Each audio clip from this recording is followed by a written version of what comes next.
paternaliste. Ouais, c'est vrai que j'ai un petit côté moralisateur peut-être et paternaliste. Et finalement, je l'assume un peu dans le sens où, ouais, c'est vrai que...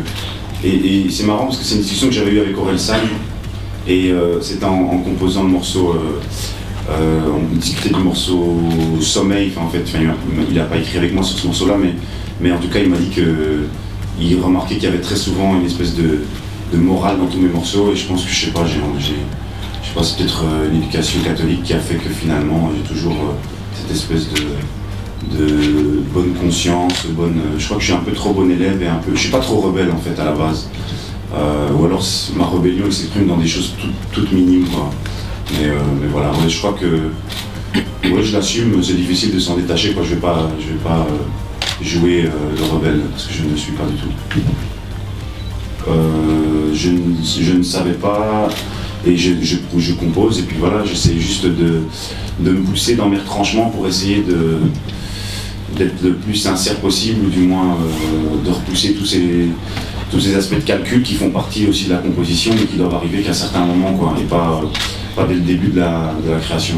Mais je sais qu'entre les deux albums, ça a été très compliqué et ça a été un long travail de solitude, voilà, de me repousser, quoi, d'en mettre dans mes retranchements, de ne pas composer pour les gens et pour le succès, parce que forcément, comme je disais, ça rend très amnésique le succès, donc on a l'impression qu'en fait on le faisait pour les gens, qu'on le faisait pour le succès, qu'on le faisait pour...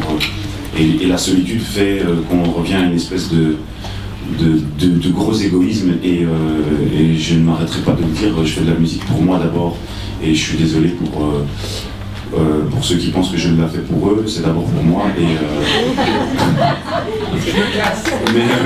je crois que c'est plus sain d'esprit, quoi, parce que si... non, ce serait que de mentir de dire que je fais de la musique pour les gens. J'en fais d'abord pour moi. Et j'espère que j'en ferai toujours pour moi, parce que je pense que j'aurais pris alors la mauvaise pente si je commence à faire de la musique pour les autres. Mais j'en fais aussi pour les autres, hein, mais à grande majorité pour moi, je suis désolé. Oui, mais après, enfin oui. Ça, je l'ai vécu dans plusieurs phases en fait. Dans le sens où quand j'étais... C'est juste avant l'adolescence que je l'ai perdu. J'ai appris qu'il était mort un peu plus tard parce que c'était un peu difficile aussi de pouvoir retrouver les corps des personnes assassinées. Donc moi je l'ai su. Et puis en même temps, c'est vrai que de manière très pudique, on n'en parlait pas beaucoup à la maison. Mais quand je l'ai appris, quand j'ai appris la nouvelle, je crois qu'il y avait tellement de distance en lui que je ne les connaissais pas beaucoup, j'en ai pas pleuré, mais je pense que ça m'a affecté évidemment. Et je pense que la fierté et l'orgueil peut-être a fait que j'avais pas vraiment envie d'avoir plus de réactions que ça, et de plus en parler. Et puis récemment, et je pense que c'est pas pour rien que le morceau Papa Outé est sorti comme ça, c'était une manière pour moi d'arrêter avec la rancune, dans le sens où c'était d'abord une espèce de rancune, ouais, et puis avec le temps on se dit, en fait finalement si je suis comme ça, c'est grâce, c'est à cause de son absence, quoi. Et merci à la vie qu'elle était comme ça en fait au final. Et finalement avec le temps je me suis dit, c'est dommage, je pourrais jamais rattraper le temps perdu. Donc c'est en deux phases, quoi. J'ai l'impression que j'ai un petit peu grandi parce qu'il fallait bien grandir. Et comme disait Freud, je sais pas si c'était tout à fait vrai, mais il avait l'habitude de dire qu'on pardonnait, qu'on devenait adulte en pardonnant à son père. Et puis même en allant plus loin dans la réflexion, je me suis dit, qui tu es pour pardonner à ton père en fait? T'as juste rien à lui pardonner, il a fait ce qu'il pouvait, et voilà, quoi, c'est tout. Oui, c'est des magnifiques compliments, mais c'est vrai qu'à Extrême, c'est un peu... peut-être que c'est un peu le danger, ouais, c'est à quel moment est-ce que... je pense que c'est comme ma vie privée, quand ça empiète sur ma vie privée que là, je commence à un peu grincer des dents. Mais c'est sûr que je ne peux qu'être voilà, hyper reconnaissant pour... voilà, parce que ça part quand même d'un super bon sentiment. Après, c'est sûr quand c'est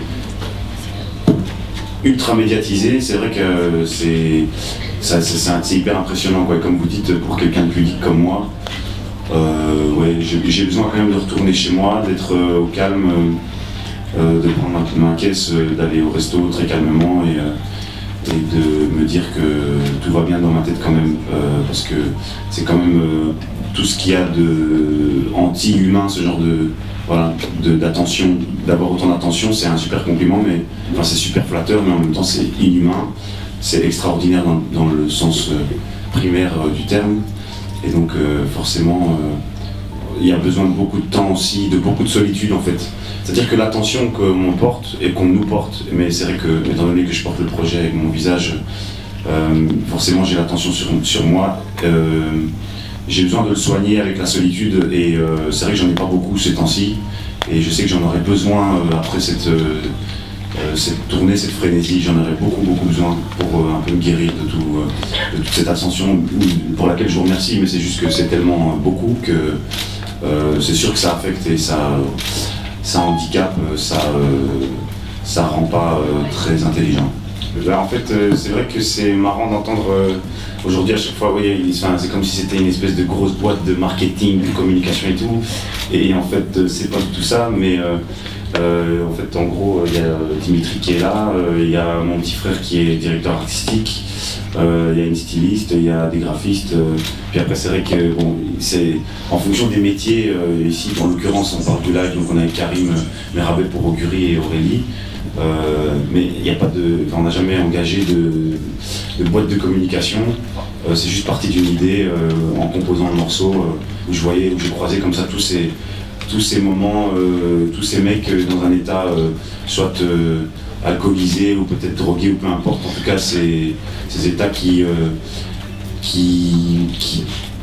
transpirent d'une extrême sincérité et d'une extrême bêtise, un juste milieu entre les deux. Et j'ai recroisé plein de gens que j'avais croisés dans ma vie. Et puis je me suis dit, bah, c'est ça qu'il faut que je fasse. Puis en même temps, cette expérience que j'avais eue à Bruxelles, pendant une nuit où j'étais en train de composer, il y avait une vidéo qui avait tourné de moi en train de manger un taboulé bêtement dans ma voiture. J'ai pas compris l'intérêt de cette vidéo, mais apparemment ça intéressait beaucoup de monde. C'est trop marché, man. T'as un chanteur, tu gardes, tu roules en Fiat 500, c'est quoi ça? Fiat 500. Regarde, tu manges dans ta voiture, hé.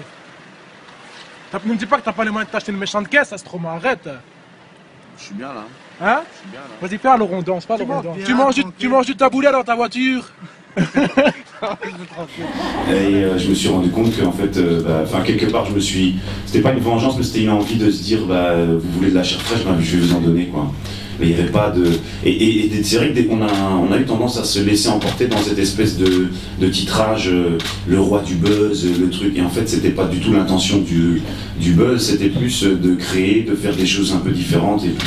Et c'est marrant parce que forcément, le succès rend amnésique et donc on va retenir que les choses qui ont buzzé. Mais en fait, il y en a plein d'autres qui n'ont pas du tout buzzé. C'est très marrant parce qu'en fonction des gens, en fonction de l'éducation, en fonction de son caractère personnel, tout ça, c'est vraiment, je peux paraître, le projet peut paraître comme étant, comment dire, un petit peu rentre dedans ou alors pas du tout, et c'est marrant en fonction des gens, donc moi c'est sûr que vestimentairement parlant, c'est sûr que c'est un petit peu engagé, mais sinon j'ai pas l'impression que dans ma musique ce soit très... Et d'ailleurs je discutais avec un journaliste pas plus tard qu'il y a 2 semaines et il me disait ouais, c'est peut-être quand même très lisse, c'est pas non plus... oui, être déguisé à moitié homme, moitié femme, c'est pas non plus ce qu'il y a de plus. Être faussement bourré dans la rue, c'est pas non plus ce qu'il y a. Et c'est marrant, quoi, c'est en fonction des uns et des autres. Ça peut paraître choquant ou pas choquant. À force de raconter des bêtises, je ne sais plus ce qu'était la question. Non, en fait, je suis plutôt timide dans la vraie vie, mais dès qu'il s'agit de me mettre en scène et de faire l'imbécile, je l'assume complètement. Et donc c'est vrai que je suis plutôt fier de mettre ce polo assez voyant. Mais voilà, merci beaucoup. Mais en fait, c'est nous qui avons fait la demande en fait auprès de Kanye West parce que nous on voulait être écoutés par le public anglophone, que ce soit au Canada ou aux États-Unis, et on se rendait bien compte que la masse populaire américaine n'était pas trop ouverte aux Français, donc forcément on s'est dit qu'avec un couplet en anglais ce serait mieux. Moi, mon anglais est pitoyable et j'ai pas envie de commencer à chanter en anglais, du moins pas plus qu'une phrase ou deux. Voilà, j'ai pas un niveau d'anglais très bon. voire pas du tout bon même, donc je préférais pas. Et donc finalement, on m'a demandé de faire une petite liste d'artistes avec qui je pourrais faire un featuring. Donc j'ai marqué, on m'a dit même les plus fous, hein, même les inaccessibles et tout, donc j'ai marqué Kanye West, j'ai même marqué Madonna. Il y avait une liste de filles, une liste de garçons, j'ai marqué Madonna, j'ai marqué les plus ouf. Hein. Et finalement on a une réponse positive de la part de notre cher Kanye West. On aurait bien voulu faire une sortie un peu plus organisée, mais il y a eu des fuites. Et puis voilà, mais bon, en attendant c'était quand même bien, c'était une très belle histoire quoi. Pas de quoi se plaindre.